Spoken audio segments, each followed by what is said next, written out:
Hello, hi, and welcome back to another episode of the Nothing Podcast. It's been quite a long time when we caught up and done this. Quite a lot has happened. I don't even know how long it's been. It's probably been about 2 months. And in those 2 months, quite a lot of things have happened when it comes to world economics, whether it comes to just content creator dynamics and everything in the entertainment industry. Sorry, I'm just a bit sick. Everything when it comes to the content creation industry and in between. So just buckle up wherever you're listening to on this, whether you're listening on YouTube, Spotify, or Apple Podcasts.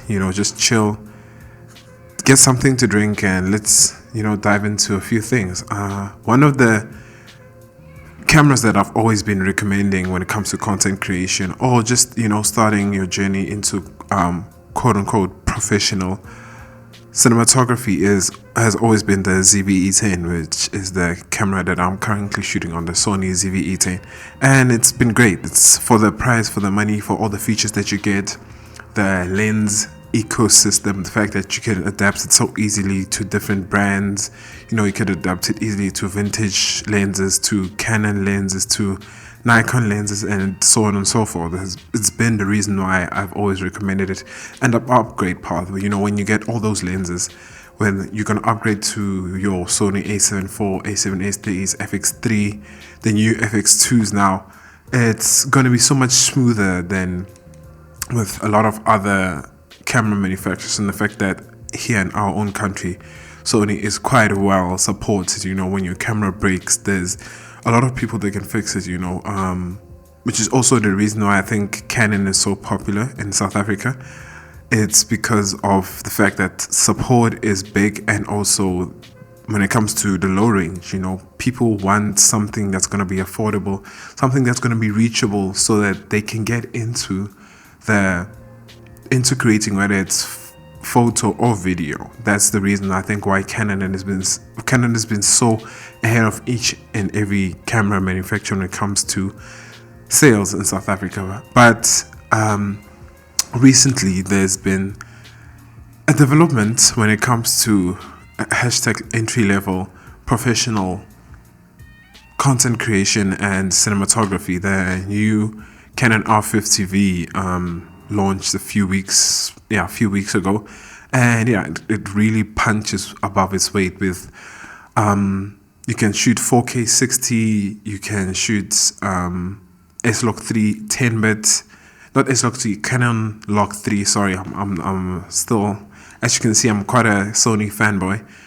You can shoot Canon Log 3, you can shoot very high quality 4K, and also if you want to do slow motion, you can shoot 1080 in 100 or 120 frames per second. And there's so much more that's packed into that little camera. I mean, the tally light, the record button in the front, the fact that the menu systems also flip vertically, especially now for content creation, is such a huge plus. And one of the reasons why I'm specifically talking about that camera is the price point. A lot of people, especially with the time that we're living in with the economics and the economic indicators, people really want to save money when it comes to anything and everything. So if there is a different brand camera that I can recommend that comes in at a very good price point, that camera is competing with the Sony A6700. It's competing with the Sony ZV-E10 Mark II.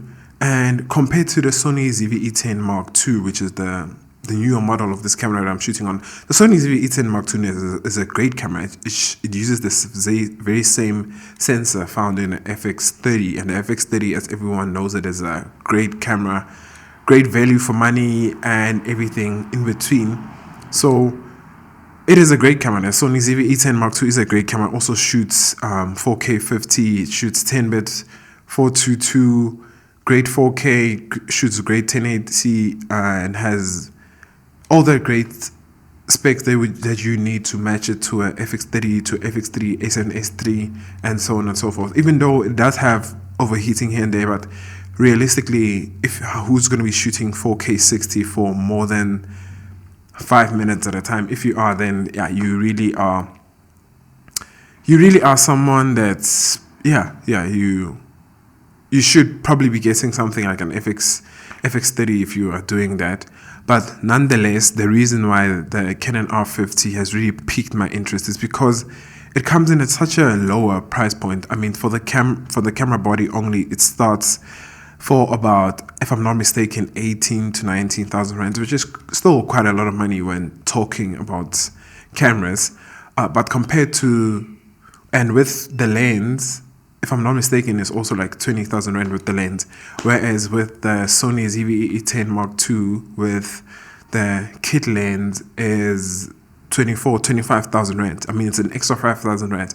If you are starting out, that 5,000 rand could get you so many things. It could get you mics, it could get you lights, it could get you a tripod and mics. It can get you so many things to get started, to learn the craft. So I think the new quote-unquote budget king that has come in, the one thing I'm still a bit concerned about is the RF mount.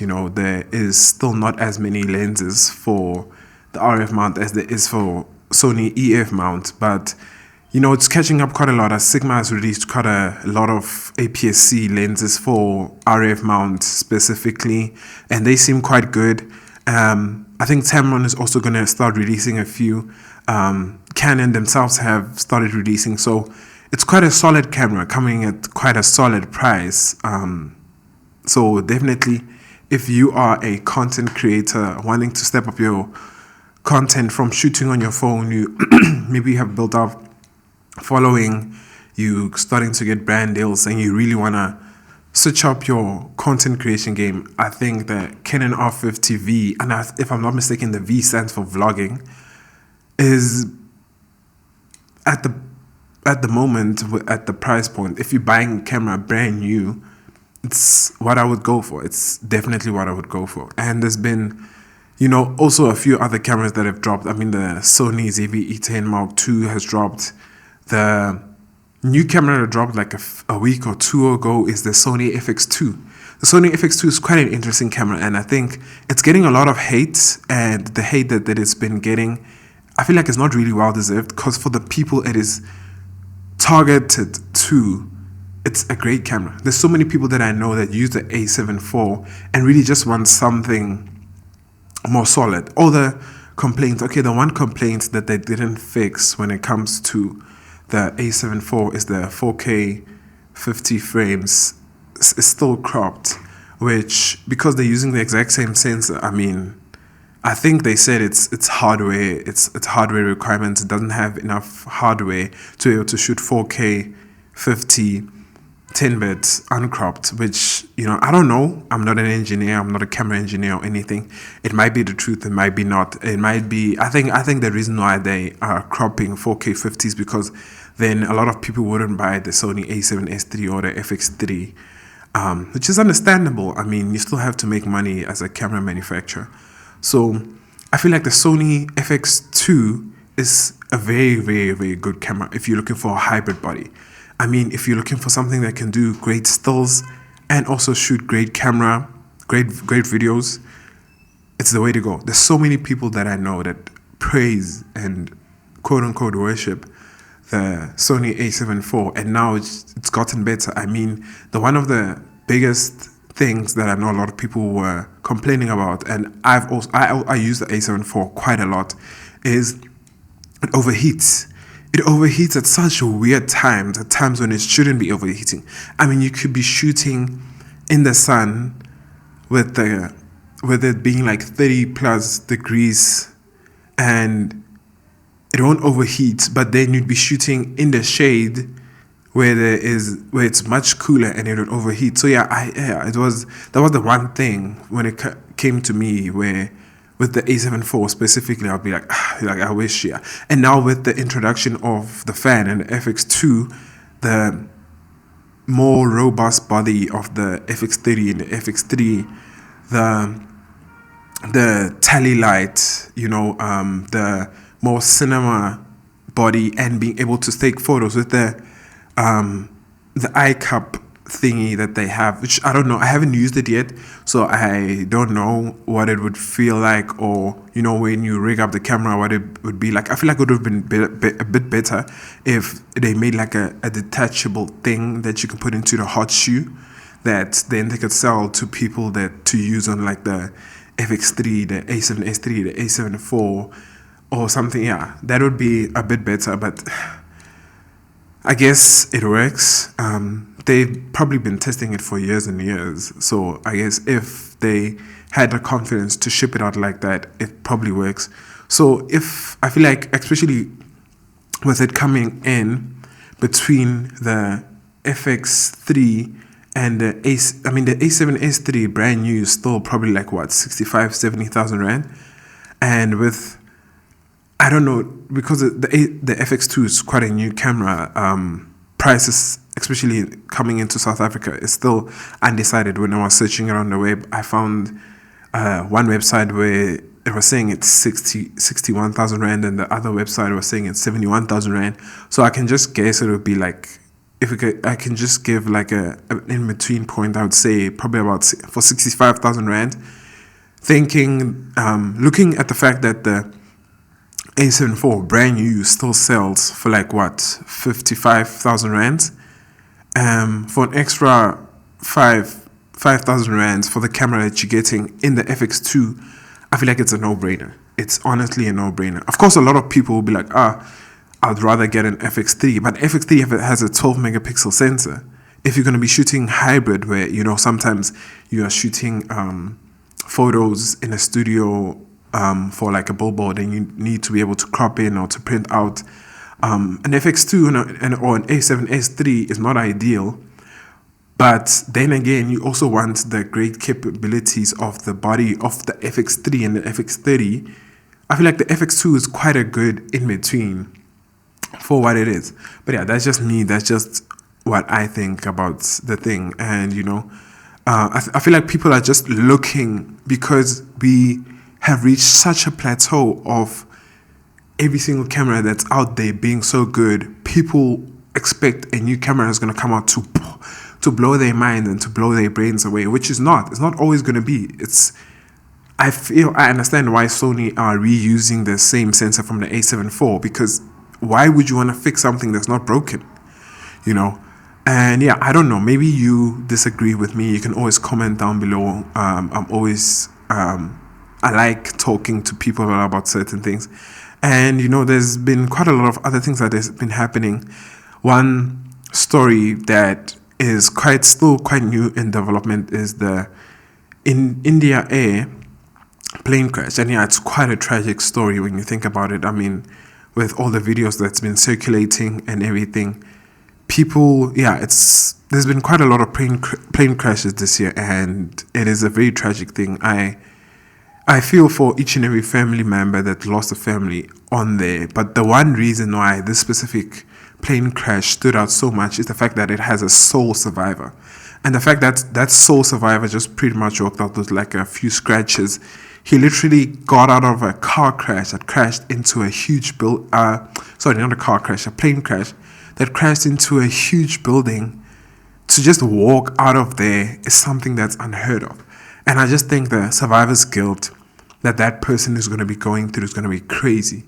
That person is probably going to be getting copious amounts of therapy and talking, and he's going to, I don't know, like, because if you just think as a person, a big Boeing airplane crashing, your chances of surviving are very, very low. And your chances of surviving with a few scratches are just even lower. So I'd be questioning everything. I'd be questioning why I'm alive. Is there something else that I need to do? I'd also be very grateful with that too. But yeah, it's, it brings quite a lot, because as a person, there's a lot of things that you'd start to think about, when it comes to ethics, how you've lived your life and how you should live your life. So it comes in with quite a lot of dilemmas in itself. Surviving a car crash is already quite bad on itself, because you're gonna be like, why did everyone else in the car die except for me? But now surviving a plane crash with that many casualties has to hit some type of way. I feel for that guy, and condolences to each and every family member that lost a person on there. It can't be something that you take lightly. It makes us think as people with everyday things, like it's literally any day could be your last day. It could be traveling. So I just feel like there's a saying that says, you have two lives, and the second life starts when you realize that you only have one life. So I feel like there's a lot of things that we can learn from this, as always. I like to see each and every experience that people go through as a teachable moment. So I just feel like you should always try and make each and every day count. You might never know when your last day might be, and it comes with so many questions that you ask yourself. Also, being like, as a content creator / business owner, there's so many things that you ask yourself. Ethics wise, ethics is a thing that people always talk about, especially with content creation being such a new thing. A lot of people don't know how to price it. So there's so many brands that are taking advantage of so many content creators that I know, that literally just say, we want to send you out a product and you have to do this and this and this and this. And because it's such a new thing and people don't know who to go ask questions for, because a lot of people are gatekeeping when it comes to the content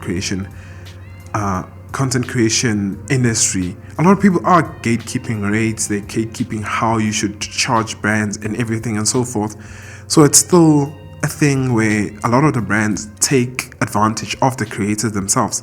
They'll say, we'll give you this product if you do a few stories and a few videos and stuff like that, which I feel like, if you're going to be doing this thing as a job full time, there are people that have to pay rent, people that have to pay transport, and so on and so forth.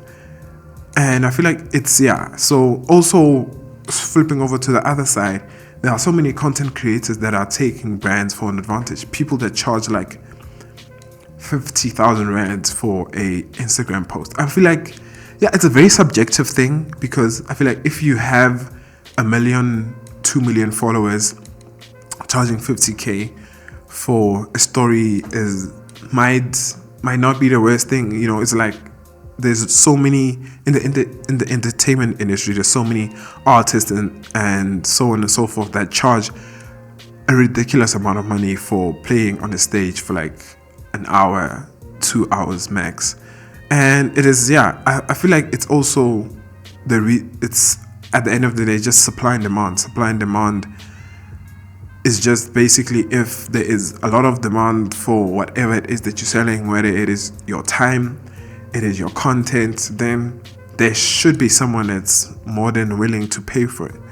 So it's just a thing of trying to balance and find, between trying to do the right thing and also trying to make money when it comes to life and everything. And it's still a thing that each and every day we are learning and we're trying to figure out. And I don't think it's something that we're going to be able to figure out, because it's evolving at such a rapid pace. And I don't know if you guys saw, but I'm trying something new with my mic today. I feel like it feels a bit natural talking, holding something. Obviously I don't have like a holder for this, so each and every episode from now on I'll just be switching out new microphone holders to try and spice things up. Let me know what you think I should be using next time as a microphone holder, or suggestions are always welcome. You can comment down below. And that was it for this week's episode of the Nothing Podcast. Thank you for tuning in. See you guys on the next episode, and cheers guys. Always remember that to be good, and if you're not good, take pictures. Cheers guys.